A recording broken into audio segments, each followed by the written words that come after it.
Bienvenido al rincón de Morfeo. Ponte cómodo, que llegó la hora de dormir. Existen historias que no aparecen en los libros, relatos ocultos entre archivos clasificados y testimonios borrosos. Hoy hablaremos de un secreto, la conexión entre la infame Unidad 731 del Imperio Japonés y Guadalajara, México. ¿Qué hacían científicos japoneses aquí después de la guerra? ¿Hubo experimentos prohibidos en América Latina? Esto no es ficción, es una investigación. Viajemos a los años 40. El imperio japonés se expandía. En Manchuria, al norte de China, operaba la Unidad 731, oficialmente investigación médica.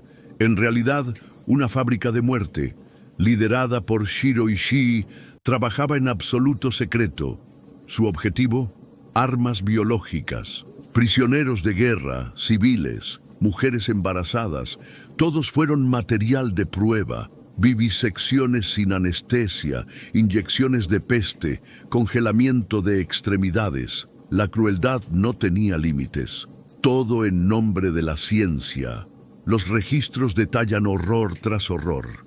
En 1945, Japón se rindió, pero los criminales de la Unidad 731 escaparon. EEUUU les dio inmunidad a cambio de sus datos. Algunos fueron a laboratorios en Maryland, otros desaparecieron. Rutas de escape, Sudamérica, México, protegidos por gobiernos. En los 50, rumores en Guadalajara. Científicos japoneses con identidades falsas, un laboratorio secreto, enfermedades extrañas en zonas rurales, paranoia o algo real. Documentos del FBI y periódicos locales mencionan actividades sospechosas. Esto no es historia antigua. Si miembros de la Unidad 731 llegaron a México, ¿qué hicieron? ¿Quién los ayudó? ¿Quedan pruebas ocultas? La verdad siempre sale.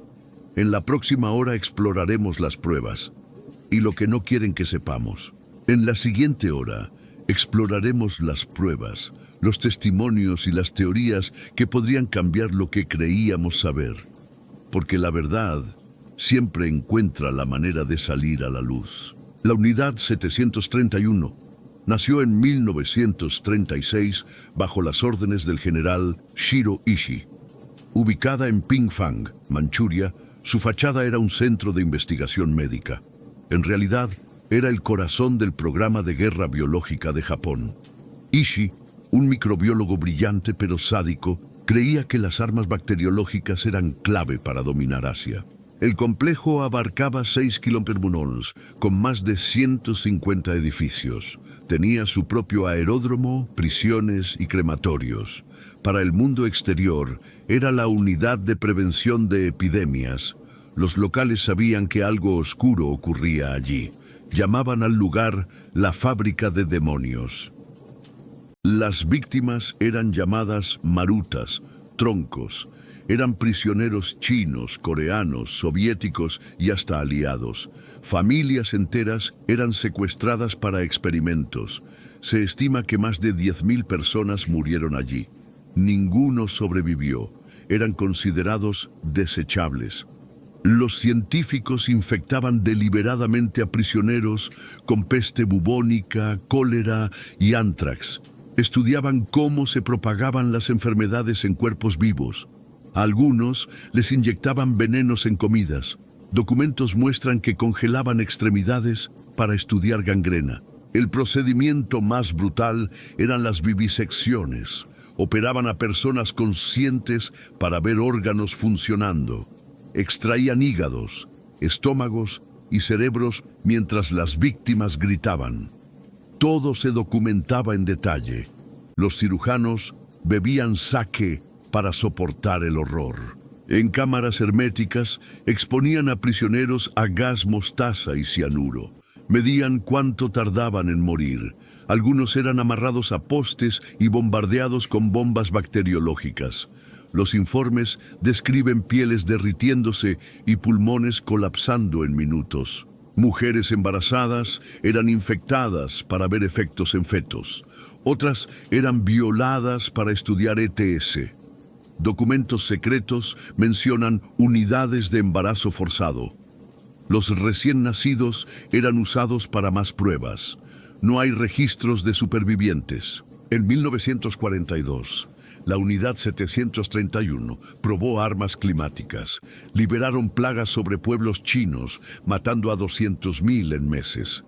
Cultivos fueron contaminados con hongos tóxicos, y Xi soñaba con lanzar pulgas infectadas con peste sobre EEUU, usando globos. El complejo tenía su propio sistema de exterminio. Cuerpos eran triturados o quemados en hornos gigantes. Las cenizas se tiraban al río Songhua. Testigos describían humo negro constante y un olor a carne quemada que impregnaba la zona. Al finalizar la guerra, Japón destruyó el 80% de los documentos. Los restantes fueron entregados a EEUU a cambio de inmunidad. Hoy, 40.000 páginas siguen clasificadas en Washington. Contienen detalles de experimentos considerados demasiado sensibles para revelar. Solo unos pocos trabajadores menores hablaron. Un guarda contó cómo limpiaba salas llenas de sangre.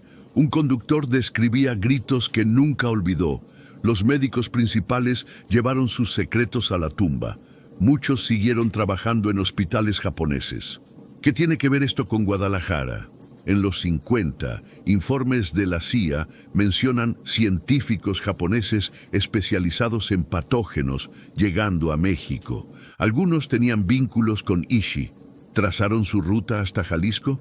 En el próximo capítulo seguiremos el dinero y las pistas.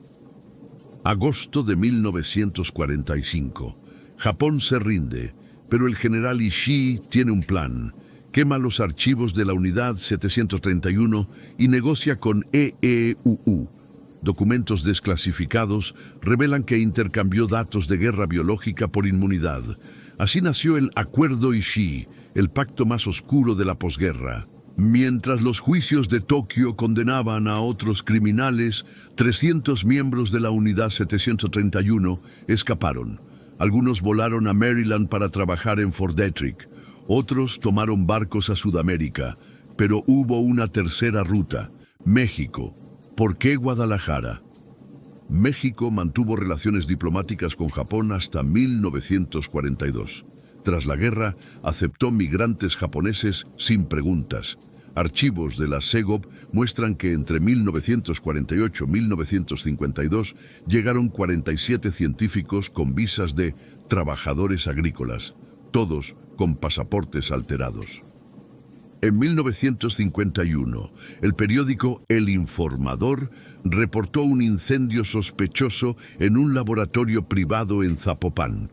Bomberos hallaron jaulas con animales mutilados y frascos etiquetados en japonés. La nota desapareció al día siguiente. Oficialmente nunca existió. Dr. Kenzo Aoki, ex médico militar, apareció en 1953 dirigiendo una clínica en Guadalajara. Según testigos, realizaba tratamientos experimentales. Cuando periodistas lo investigaron, huyó a Argentina. Su expediente en el IMSS fue borrado en 1960. En 1977, campesinos hallaron 12 esqueletos cerca del Cerro del Gachupín.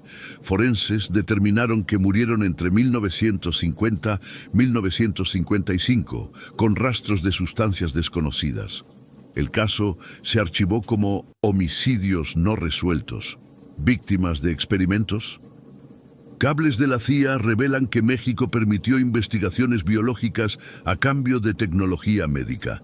Un memo de 1955 menciona un proyecto agrícola en Jalisco con asesores japoneses. Curiosamente, ese año hubo un brote extraño de fiebre hemorrágica. En 1999, el reportero Carlos Martínez murió tras anunciar que tenía pruebas de la Unidad 731 en México. Su archivo personal desapareció. Solo quedó una nota: busquen bajo el laboratorio de los japoneses. Nadie supo a qué se refería. En 2010, Una enfermera anciana confesó a su hijo que en los 50 atendió a pacientes con enfermedades que no debían existir. Dijo que un doctor japonés le advirtió: si hablas, tu familia morirá. Ella cayó hasta sus últimos días. En 2017, un incendio accidental destruyó el archivo histórico de Jalisco. Se perdieron documentos clave de los años 50. Extrañamente, solo afectó los expedientes de migración y salud. Coincidencia, el gobierno nunca investigó. Fotos aéreas de 1961 muestran una estructura enterrada cerca del bosque La Primavera. Excavaciones recientes hallaron túneles con frascos de vidrio rotos. Análisis detectaron rastros de Bacillus anthracis, anthrax. Oficialmente, desechos agrícolas. Hoy solo quedan preguntas. ¿Por qué Guadalajara? ¿Cuántos murieron? ¿Quién protegió a estos criminales? En el capítulo 3 seguiremos el dinero, los pagos de EEUUU, las cuentas en Suiza y la red que hizo posible este horror en suelo mexicano. Suiza, 1947. Cuentas numeradas reciben depósitos millonarios desde Japón. Entre los beneficiarios hay nombres clave: Médico Blanco, Proyecto Sol Naciente. Transferencias que terminan en bancos de Guadalajara en 1951. ¿Quién financió el silencio? El embajador mexicano en Tokio, Alfonso Castro, firmó permisos especiales en 1948. Permitieron el ingreso de técnicos agrícolas sin revisar antecedentes. Años después, recibió una hacienda en Jalisco. Sus memorias desaparecieron misteriosamente en 1972. Nippon México S.A., registrada en 1953, importaba fertilizantes. Sus bodegas en El Salto almacenaban barriles con símbolos de biopeligro. Trabajadores reportaron enfermedades extrañas. La empresa cerró en 1960 y sus dueños volaron a Brasil. En 1955 se construyó el Sanatorio Oriental en Zapopan. Atendía solo a japoneses. Vecinos escuchaban gritos nocturnos. Cuando autoridades lo inspeccionaron en 1959, estaba abandonado. Solo quedaban celdas con correas y manchas oscuras en las paredes. Cables desclasificados prueban que EEUU supo todo. En 1952, la CIA envió un agente a Guadalajara. Su reporte decía: sujetos de interés están replicando protocolos de Manchuria. La respuesta fue archivar el caso como asunto resuelto. Entre 1960 y 1970, 14 testigos clave murieron. Accidentes, suicidios, infartos. El periodista Ramón Díaz fue atropellado tras entrevistar a un ex trabajador de Nippon México. La autopsia mostró trazas de cianuro en su sangre. Caso cerrado sin investigación. En 2001, un teniente retirado confesó a su familia. En los 60, soldados custodiaban un laboratorio cerca de La Primavera. Les ordenaron disparar a cualquiera que se acercara. Cuando pidió detalles, el ejército lo amenazó con cargos de traición. Documentos en Argentina revelan que nazis y científicos japoneses se reunieron en México en 1954. Intercambiaron datos sobre control mental. Joseph Mengele visitó Guadalajara en 1956 usando el alias Dr. Green. ¿Fue solo una coincidencia? En 2018, Hiroshi Tanaka, un anciano en Kobe, rompió su silencio. Fui asistente en Guadalajara. Nos ordenaron quemar todo en 1962. Murió 3 días después. Su autopsia mencionó fallo multiorgánico, pero su familia cree que fue envenenado.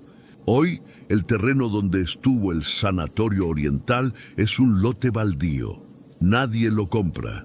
Vecinos juran que de noche se escuchan gemidos. Análisis de suelo encontraron restos de formaldehído y arsénico. El gobierno lo declaró zona no urbanizable. ¿Cuántos mexicanos murieron?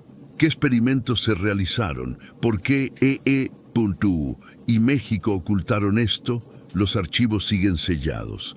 En el capítulo 4 exploraremos teorías, desde armas biológicas hasta experimentos con población indígena. En 2020, investigadores independientes hallaron mutaciones genéticas en familias cerca de El Salto. Coinciden con patrones de exposición a radiación o patógenos. El gobierno insiste en que son anomalías naturales. La sombra de la unidad Cetesios-31 sigue viva.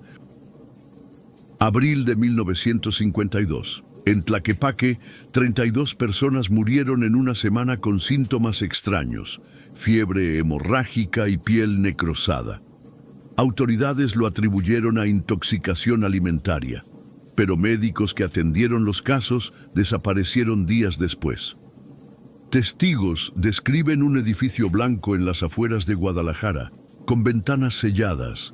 Campesinos reportaban camiones llegando de noche, cargando personas amarradas. Cuando periodistas investigaron en 1956, el lugar estaba abandonado, pero olía a cloro y carne podrida. Archivos del DEIF revelan que entre 1949 y 1955, 147 niños huérfanos fueron transferidos a familias adoptivas. Ninguno reapareció. Un documento interno menciona Destino, Instituto Oriental. Fueron víctimas de experimentos como en Manchuria. Notas de un diario encontrado en 2003 muestran que estudiaban diferencias genéticas entre mexicanos y asiáticos. Buscaban crear patógenos selectivos. ¿Era esto parte del programa Maruta adaptado a Latinoamérica? En 1958, el río Santiago amaneció con peces mutantes. Estudios recientes detectaron cepas de bacterias modificadas en sedimentos de esa época. Coincide con el cierre abrupto del Centro de Investigaciones Acuícolas, dirigido por japoneses. Expacientes del Hospital Civil recuerdan terapias extrañas en los 60, inyecciones que causaban amnesia, luces parpadeantes. Un enfermero anotó: Sujeto O12 grita en japonés aunque nunca aprendió el idioma. Los registros fueron destruidos en 1970. En 2015, un vendedor de antigüedades halló negativos que mostraban a personas encadenadas en camillas. Al reverso decía Grupo B, resultados día 14. Forenses confirmaron que eran mexicanos. La policía confiscó las imágenes sin explicación. Antropólogos documentaron en los 70 cómo la comunidad wixárika evitaba ciertas zonas sagradas, diciendo que guardaban enfermedades antiguas. Esas áreas coinciden con laboratorios abandonados. ¿Transmitieron advertencias sobre lo que vieron? Un exfuncionario de salud reveló antes de morir que en 1982 encontró un informe de 1953, 134 casos de exposición experimental. Lo escondió bajo el piso de su casa. Cuando investigadores fueron a buscarlo en 2020, la casa había sido demolida. Estudios genéticos en familias jaliscienses muestran anomalías únicas: resistencia a ciertos virus, pero predisposición a fallas orgánicas. Patrones que solo aparecen en Hiroshima y ahora aquí. Legado de experimentos transgeneracionales. Documentos muestran que gobernadores de Jalisco recibieron donaciones de empresas japonesas en los 50, mientras el ejército mexicano recibía entrenamiento de EEU en defensa biológica. ¿Fue México un campo de pruebas para las potencias? Hoy, sobrevivientes y familiares exhumaron fosas clandestinas. Análisis independientes detectaron rastros de patógenos creados en laboratorio. Después de 4 capítulos de investigación, llegamos al final. Pero la pregunta persiste: ¿qué quedó de la unidad 731 en México? La respuesta no está en archivos, sino en lo que callaron los sobrevivientes, en las tierras contaminadas y en las sombras del poder. Documentos quemados, testigos muertos, laboratorios demolidos. El rastro se borró metódicamente, pero un detalle delata la mentira. En 2018, Japón envió ayuda humanitaria a Jalisco para estudiar brotes extraños, los mismos patrones de 1950. En 2020, antropólogos forenses exhumaron cuerpos cerca de Zapopan. Hallaron huesos con marcas de vivisección y trazas de cepas modificadas de anthrax. El gobierno ordenó reenterrarlos. Accidente histórico, dijeron. Pero los análisis se filtraron. 3 empresas farmacéuticas en Guadalajara usan patentes registradas por científicos de la Unidad 731. Sus dueños, nietos de aquellos médicos, negocian con gobiernos y universidades. El círculo se cierra. El horror se convirtió en negocio. Víctimas exigen reparación, pero Japón y México niegan todo. Los crímenes prescribieron, los responsables murieron ricos, pero hay una esperanza. En 2023, la ONU incluyó estos casos en su informe sobre experimentos ilegales. El mundo empieza a mirar. Esto no es historia, es una advertencia. Las mismas redes que protegieron a criminales de guerra siguen operando. Hoy usan trajes y laboratorios legales.